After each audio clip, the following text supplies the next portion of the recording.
Hey everyone, welcome back to the channel.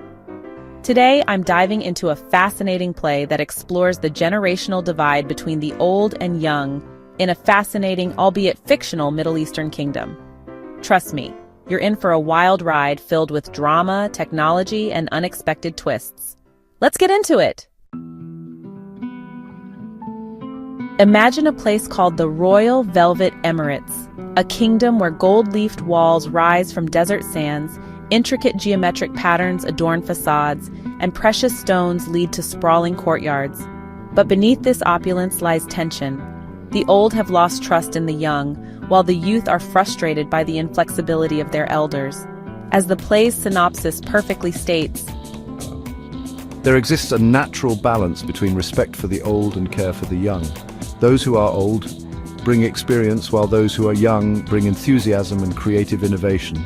But this balance has been disrupted, and what follows is what the playwright calls a hyperbole, attempt to illustrate the widening gap between two generations.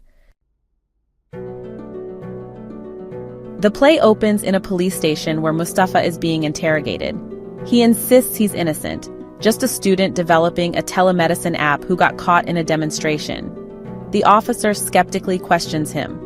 Then tell me, what was a paramedic and a student doing on the streets during a demonstration? Mustafa replies earnestly.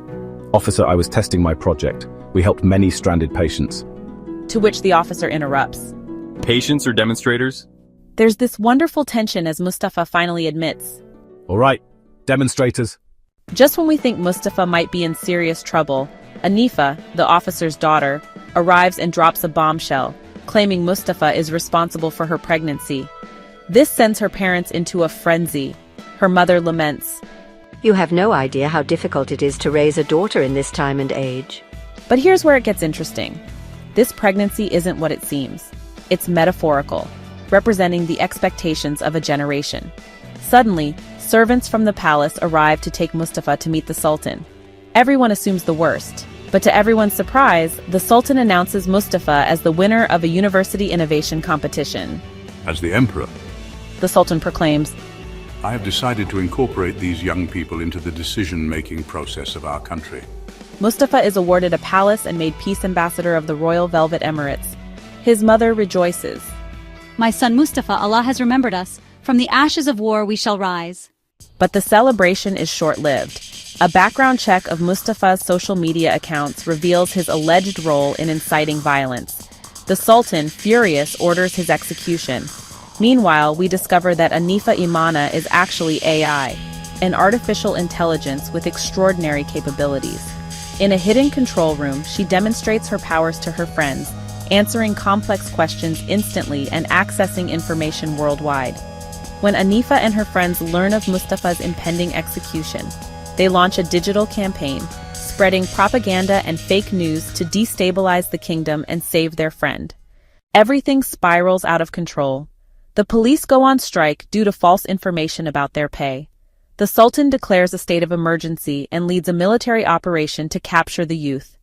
In one of the most intense moments, Xavier, the Sultan's son, is caught in crossfire after falling in love with Fatma, one of Anifa's friends, online. As he lies wounded, the youth have destroyed the ambulances and hospitals that could save him. In a moment of redemption, Mustafa and Anifa use their telemedicine application to save Xavier's life, demonstrating that their technology was meant to heal, not harm. The Sultan, seeing the potential in these young innovators, offers reconciliation. My sons and daughters, rise all of you. You have shown courage and ingenuity, but remember, true power lies in unity, not division. He implements Mustafa's telemedicine project nationwide and has Anifa work with the cybersecurity team. The play ends with the Sultan declaring, The war is over, let the rebuilding begin, never again shall we dance to the... And everyone concludes, Echoes of War.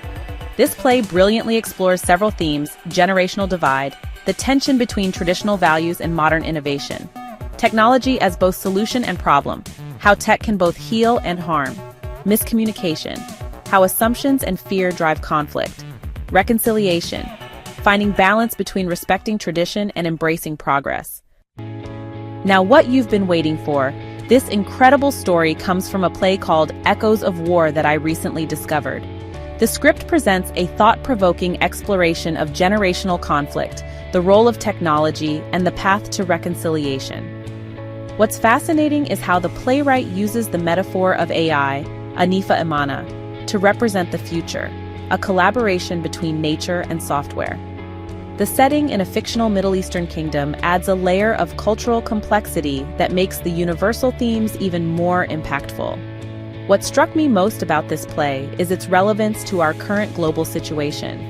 The struggle between generations, the fear of technology, and the need for communication across divides. These are challenges we face daily. The character of Anifa Imana is particularly fascinating, representing artificial intelligence but also the hopes and expectations of a generation. When she says, This pregnancy is a symbol, one that carries the expectations of my generational friends. it's a powerful metaphor for the burden young people carry. I also appreciate how the play doesn't vilify either side. Both the youth and the elders have valid concerns and flaws. The solution lies not in one side winning, but in finding balance, just as the synopsis suggests. One strange note, there's a line at the very end that says, Ruto must go, which seems disconnected from the rest of the play.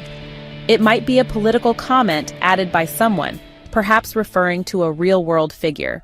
A bit about the author, known for his dramatic flair, both on stage and in Parliament. Malala is a former senator for Kakamega County and the immediate former Secretary General of the United Democratic Alliance, UDA.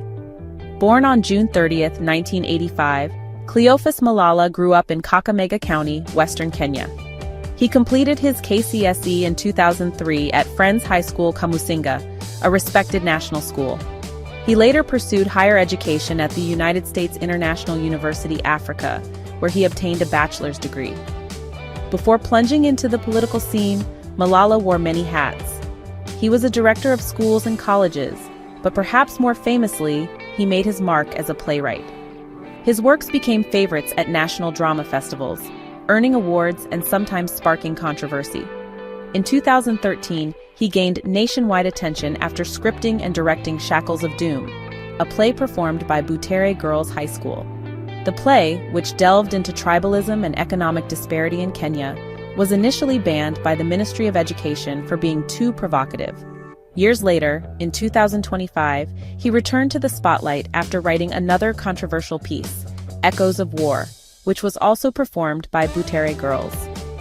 The play highlights generational tensions and governance issues, and its bold themes led to Malala's brief detention by authorities. Echoes of War is more than just a play. It's a mirror reflecting our own societal tensions and a window into possible reconciliation. Whether you're interested in technology, generational studies, cultural dynamics, or just good storytelling, this play offers something valuable. If you enjoyed this breakdown, please hit that like button, subscribe for more literary explorations, and let me know in the comments what other works you'd like me to cover. Until next time, happy reading.